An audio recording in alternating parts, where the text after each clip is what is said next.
orang-orang ketika mengetikkan kata course, ini video saya muncul di pencarian yang artinya metadata yang saya buat itu bagus. Ini bahkan mencapai 42% dari total hasil penelusuran.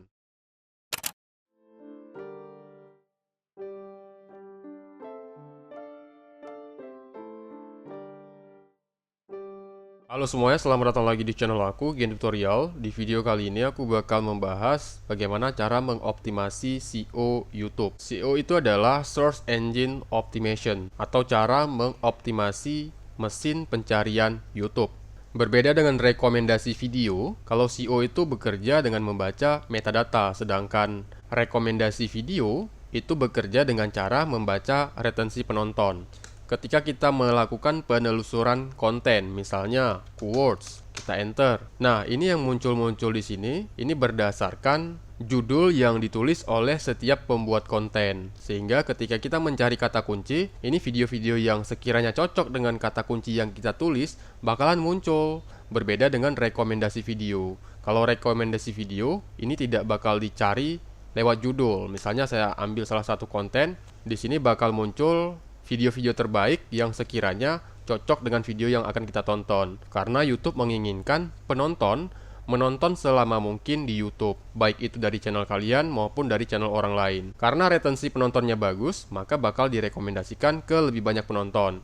Nah, berbeda dengan SEO, kalau SEO itu kan Search Engine Optimization, yaitu bagaimana cara mengoptimasi mesin pencarian. Mesin pencarian bekerja dengan cara membaca metadata. Jadi yang harus kita lakukan adalah menciptakan metadata sevalid dan sebaik mungkin agar muncul di mesin pencarian. Metadata utama yang pertama kali dibaca oleh mesin pencarian adalah judul video. Jadi usahakan buatlah judul video yang sekiranya menarik dan berbeda dari orang lain. Dengan catatan, judul video yang kalian buat itu masih mencerminkan video yang kalian upload. Kedua, kita masuk ke kolom deskripsi. Untuk mengoptimasi kolom deskripsi, biasanya saya menggunakan trik dengan mengcopy semua hasil penelusuran yang sekiranya digunakan oleh orang lain. Nah, ketika kita mengetikkan hasil penelusuran, misalnya di sini keywords, maka di sini bakal muncul saran penelusuran, baik itu melalui history. Kalau ada yang gambar seperti ini, yang ada gambar jam ini menunjukkan history atau kata kunci yang sudah pernah kalian cari sebelumnya. Di sini ada 3 ya, 1, 2, 3. Sementara yang ini, yang ada logo kaca pembesar, ini menunjukkan kata kunci yang lebih banyak dicari orang-orang. Dan ini masuk ke kategori umum. Nah, biasanya saya bakal menyalin kata kunci yang dicari oleh orang-orang. Misalnya di sini ada course anime, course Lesti, course about life, course 30 detik, course keren. Pertama saya bakal menyalin terlebih dahulu course yang lebih umum. Kalau di PC, untuk menyalinnya sangat mudah. Kalian tinggal tekan tombol panah ke bawah seperti ini di keyboard kalian. Nah, maka bakal masuk ke sini. Nah, judulnya ini bakalan berubah kalau saya gerakkan ya. Tinggal kita salin aja. Kita klik kanan, salin, lalu kita tempelkan ke deskripsi kita. Tempel, kemudian cari lagi nih. Nah, di sini ada muncul 1, 2, 3, 4, 5 ya. Anggaplah 15. Nah, kita salin semuanya. Ini adalah kata kunci yang paling sering dicari oleh orang lain. Sehingga ketika orang lain mencari sesuatu yang berhubungan dengan course, ini memungkinkan video yang kalian upload muncul di hasil pencarian. Nah, kalau sudah disalin, tema utamanya kan course. Nah, video kalian itu kan kalian buat ke versi yang lebih khusus. Misalnya course Albert Einstein, course Aristoteles, atau course dari Mark Twain. Nah, tinggal kita lengkapi aja nih. Misalnya di sini saya bakal buat video dengan judul course Albert Einstein. Nah, di sini kita harus mengetikkan judul yang benar ya. Untuk kata pencarian dari course Albert Einstein, ini banyak sekali yang muncul. 1, 2, 3, 4, 5. Dan ini semuanya adalah kata kunci yang dicari secara global. Kalian bisa lihat di sini ada logo kaca pembesar ya, yang artinya ini adalah kata kunci yang disarankan. Kenapa kata-kata kunci ini disarankan? Karena kata kunci ini sering digunakan oleh orang lain dalam mencari konten. Yang artinya banyak orang-orang mencari konten dengan kata kunci seperti ini. Nah, selanjutnya kita bakal salin lagi nih. Nah, misalnya sini kita salin, klik kanan salin, lalu tempelkan ke deskripsi kita.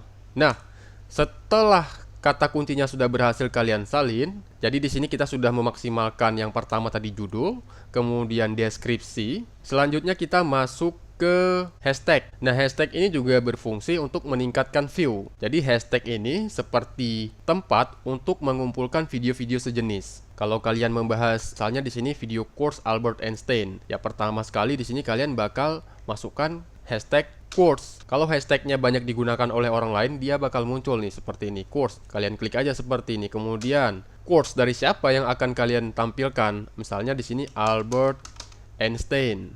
Nah, tinggal kalian cari aja, klik seperti ini. Kemudian kita enter, kita tambahkan lagi hashtagnya, misalnya apa nih? Famous people. Nah, seperti itu. Nah, di sini juga kita bisa menambahkan quotes-quotes yang diucapkan di dalam video kita ke dalam deskripsi di video yang akan kita upload. Misalnya di sini kita bakal cari dulu quotes.thefamouspeople.com. Kalian bisa mengunjungi halaman website tempat kalian mengambil quotes-nya. Misalnya di sini saya tadi mengambil quotes dari Albert Einstein.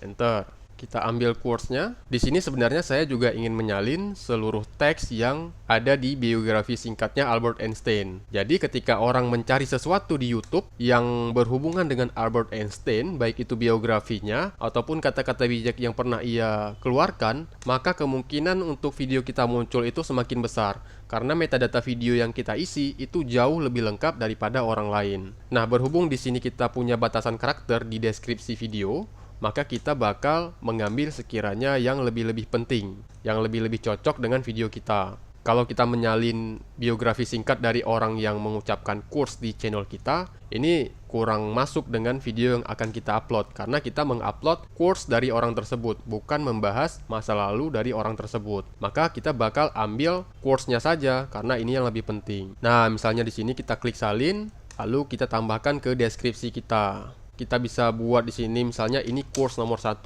Nah, bisa kita tempel seperti ini. Nah, kemudian kita enter, masuk ke course nomor 2, salin, kita tempel, kita tulis nomor 2 titik, lalu kita tempel.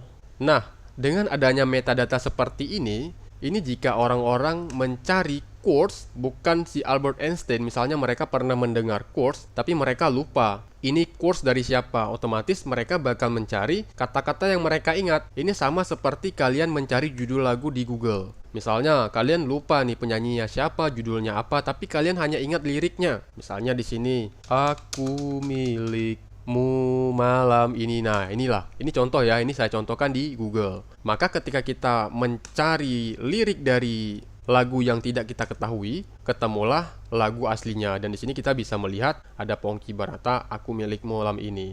Nah, itu juga berlaku di YouTube.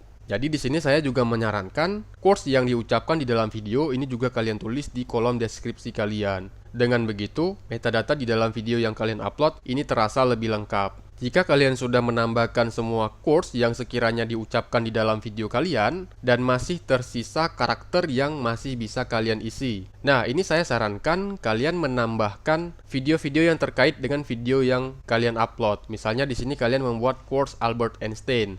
Nah, di sini kalian bisa mencantumkan video dari quotes-quotes kalian yang lain. Misalnya di sini kalian buat quotes Aristoteles, kemudian link video YouTube-nya kalian tampilkan di sini.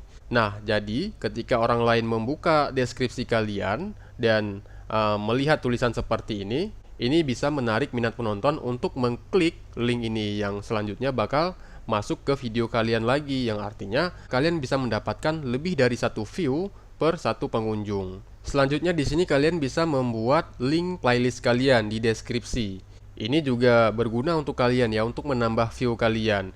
Oke, kalau sudah selesai, kita turunkan ke bawah. Kita bisa memasukkan video course kita ke dalam playlist yang sudah kita buat. Oke, jika sudah selesai, kita scroll ke bawah. Nah, selanjutnya kita bisa masukkan tag di sini. Kita bisa memasukkan tag yang kira-kira cocok dengan judul video kita. Kalau kita membahas course, nah di sini kita bisa memasukkan tagnya course. Nah, kita enter, kemudian kita masukkan lagi tagnya. Misalnya di sini kata bijak. Nah, kemudian kita bisa masukkan famous people. Jadi ini juga mirip seperti hashtag ya. Cuma bedanya ini nggak bisa diklik. Kalau hashtag kan bisa diklik langsung di deskripsi ya. Tag dapat berguna jika penonton sering salah mengeja video Anda. Jika tidak, tag berperan kecil dalam membantu penonton menemukan video Anda. Nah, meskipun perannya sangat kecil, tapi setidaknya kita bisa memasukkan ini sebagai salah satu dari usaha kita untuk mengoptimasi SEO YouTube. Oke, kita sekarang sudah selesai mengoptimasi SEO ya. SEO itu adalah mesin yang membaca metadata kalian. Jadi usahakan buatlah metadata untuk setiap video yang kalian upload selengkap mungkin, sehingga rasio untuk ditemukan di hasil pencarian itu bisa lebih besar. Selanjutnya di sini saya bakal masuk ke analytics dan akan saya jelaskan sedikit di sini bagaimana cara YouTube bekerja. Di bagian paling atas di sini ada video ini ditonton 960 kali sejak dipublikasikan. Ini adalah total view dari video ini sejak saya publikasikan. Kita bisa lihat di sini ada penayangan, kemudian ada waktu tonton dan ada subscriber. Nah, di penayangan di sini kalian bisa melihat bahwasanya ini plus dengan performa 630 lebih banyak dari biasanya. Yang artinya ini videonya berkembang cukup bagus di YouTube ya. Kemudian untuk watch time juga plus di sini. Dan ada penambahan subscriber, dan ini adalah hasil pendapatan dari video yang ditonton 960 kali di YouTube. Nah, di sebelah sini ada sumber trafik teratas. Jadi sumber trafik itu ada banyak ya. Di sini ada fitur jelajah, penelusuran YouTube, halaman channel, rekomendasi video, langsung atau tidak diketahui. Nah, di bawah sini ada lagi lah nanti seperti eksternal, seperti link eksternal, kartu video, layar akhir, dan halaman hashtag. Nah, itu ada di menu lihat lainnya. Di sini saya bakal menjelaskan. Pertama, fitur jelajah. Nah, fitur jelajah itu beranda YouTube. Misalnya, saya buka YouTube. Nah, beranda YouTube. Jadi, orang-orang yang menemukan video kalian dari beranda YouTube mereka itu masuk ke fitur jelajah. Kemudian ada penelusuran. Kalau penelusuran, ini orang-orang menemukan video kalian berdasarkan hasil penelusuran yang ada di YouTube. Ketika mereka melakukan penelusuran dan video kalian muncul di daerah sini, diklik oleh mereka, nah itu masuk ke penelusuran. Jadi optimasi SEO YouTube itu lebih ditujukan kepada penelusuran YouTube, yaitu dengan cara men-setting judul, deskripsi, tag dan metadata apapun itu agar bisa muncul di hasil penelusuran. Selanjutnya di sini ada halaman channel. Kalau halaman channel ini artinya mereka dengan sengaja mengunjungi channel kita untuk menonton video tertentu. Kemudian di sini ada rekomendasi video. Kalau rekomendasi video ini adalah video yang muncul setelah video yang kita putar. Nah, ini adalah rekomendasi video. Kita masuk ke menu jangkauan. Di sini ada total tayangan 9000. Total tayangan ini adalah total foto dari video YouTube kalian ini muncul baik di hasil pencarian, di halaman beranda, atau dimanapun. Ketika muncul seperti ini, maka ini sudah dihitung tayangan. Nah, setiap thumbnail kalian muncul di beranda YouTube seperti ini sudah dihitung sebagai satu tayangan. Kemudian di sini ada rasio klik tayang. Rasio klik tayang ini adalah kalkulasi dari total penayangan thumbnail kalian yang diklik. Misalnya di sini di video saya kan 8,7% rasio klik tayangnya. Nah, artinya dari 100% total tayangan thumbnail saya, baik itu di beranda, hasil penelusuran, atau dimanapun itu, sebanyak 8,7% itu mengklik video saya. Selanjutnya di sini ada penayangan. Kalau penayangan ini adalah total dari view video ini. Kemudian di sini ada penonton unik. Kalau penonton unik itu artinya penonton yang berbeda. Di sini ada 745 penonton unik dan total view ada 960. Berarti ada orang-orang yang menonton video yang sama lebih dari satu kali, sehingga total view-nya di sini 960. Tapi kalau 765 ini adalah orang yang berbeda yang menonton video tersebut. Nah, kita scroll ke bawah. Di sini ada menu cara penonton menemukan video ini. Bagaimana penonton menemukan video kita? Untuk video yang saya upload ini, di sini ada fitur jelajah. Fitur jelajah ini adalah beranda YouTube. Kemudian ada halaman channel, yang berarti mereka dengan sengaja mengunjungi channel saya untuk menonton video tertentu. Selanjutnya ada penelusuran YouTube, yang artinya ini adalah data yang menunjukkan pemutaran video dari hasil penelusuran. Selanjutnya ada rekomendasi video, fitur YouTube lainnya, dan ada lainnya di sini. Coba kita klik. Notifikasi, halaman playlist, layar akhir, eksternal, dan ini sebenarnya ada lagi di bawah ini ya. Cuma karena video ini terlalu sedikit view-nya sehingga data yang ditampilkan tidak begitu lengkap. Nah, di sini juga bakal muncul video-video yang menyarankan konten kita.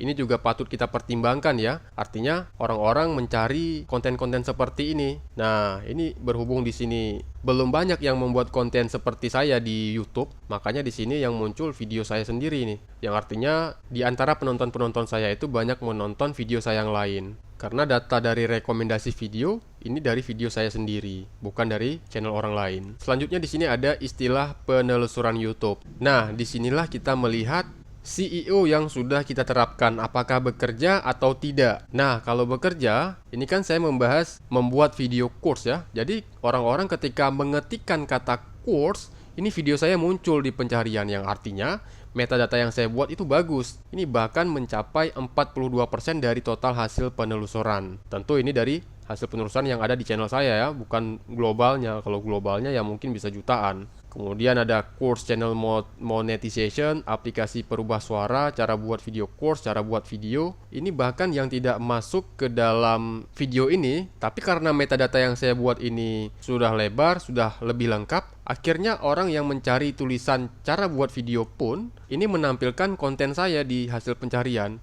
Walaupun hasilnya sangat kecil ya, 1%, tapi setidaknya ini bisa membantu perkembangan channel kita karena kita bisa mendapatkan porsi penonton yang lebih banyak. Tapi untuk ide konten utamanya, sudah saya katakan sebelumnya, buatlah judul yang tidak berbeda jauh dengan isi video kalian. Karena di sini saya membahas video course, ketika orang mengetikkan kata course, nah ini video saya banyak muncul di penelusuran. Ini proporsi tayangannya adalah 42,4%. Nah, dari sini kita bisa melihat bahwasanya SEO yang saya gunakan ketika saya mengupload video, ini bekerja cukup baik, yaitu video saya ditemukan di hasil penelusuran. Dan bahkan di sini untuk kategori yang sangat kecil. Jadi semakin kecil kata kuncinya, seperti course, orang mengetikkan course saja, ini sudah bisa menampilkan konten video saya di hasil penelusuran. Artinya apa? Artinya itu bagus. Artinya video kita lebih banyak ditampilkan di hasil penelusuran. Mereka mengetikkan kata course saja, ini video kita sudah bisa muncul. Apalagi mereka mengetikkan kata kunci yang lebih lengkap, maka itu jelas bakalan lebih menguntungkan video kita untuk muncul di hasil pencarian. Oke, itu dia tema pembahasan saya untuk hari ini. Semoga bisa membantu. Jangan lupa klik like, subscribe, dan tinggalkan komentar kalian terkait video ini. Sampai jumpa di video aku berikutnya.